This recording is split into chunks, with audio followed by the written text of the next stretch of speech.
Hi, I'm Naomi Tharila Abiamawe, and I'll be talking about a sober reflection of Nigerian kids. Home. So, first of all, I'm gonna say these days kids really do not go to school, and apparently it's affecting me because my stay here in Calabar has made me realize that not all kids are actually opportune to actually go to school. And for that kind of reasons to happen, it means that obviously their parents can actually send them to school. So I feel that government should actually create more jobs so that parents can actually work and actually get some kind of minimum jobs too, so they can actually do to actually send their kids to school. Meanwhile, there are also public schools where government teaches them, and then most of the schools go on strike because why government do not pay them. So I'm also going to look at the fact that the government should make a rule that says that if you don't have a certain kind of income or salary, you're not allowed to have more than two kids in this country. But I don't think that can happen. This is Nigeria and we're just way too country. So concerning the school aspect, I was opportune to interview a child. He is 9 years old.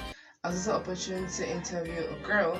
She is also 11 years old. And I was also opportune to interview a 16-year-old girl. So when I interviewed the boy first, and I asked him a question, how do you feel not being in school in 2021? And this year's about to end, and why are you doing what you do? He wasn't comfortable with me actually making a video of him, so he said that he wished he could actually go to school, but his parents can't afford to send him to school. Only his elder brother is opportune to go to school, and it's actually a government school. I was shocked by it being a government school because it is a government school and a lot of kids are free to go to public school.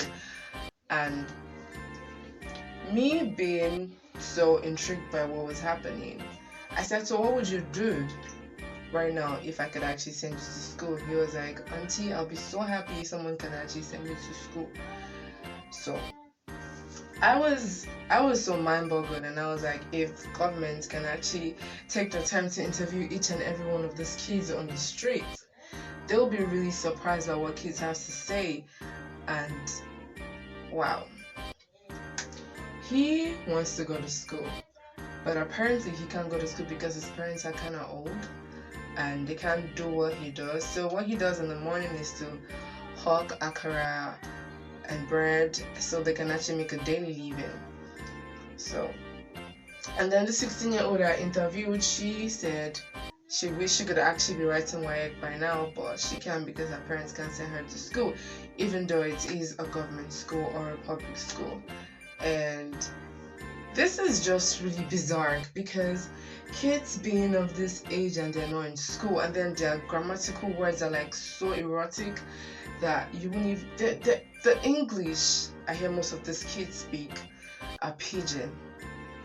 And if the government could actually utilize their power and create an NGO or more funds to actually create more government schools so that more kids can actually go to school, even though it is like a part-time thing, but every child in Nigeria has and must go to school because it is their right.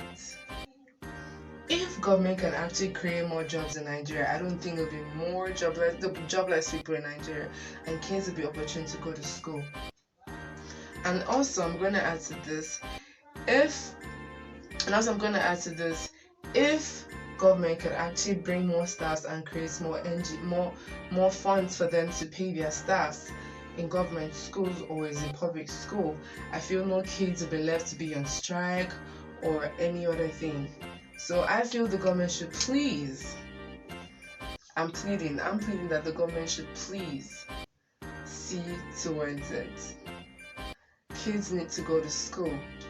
This is an early age. There are kids even crying, and I'm so sure they don't even like how their life is. They need to go to school so they can achieve what their parents cannot achieve. They are the future and they are the leaders of tomorrow. If you want good citizens, you can't keep on just ruling and then you're not adding and afflicting anything in your country, but instead just yourself and your family because why you're ruling. So I am going to say that kids have rights to go to school, and government should please create more funds or NGOs to actually help send these kids to school.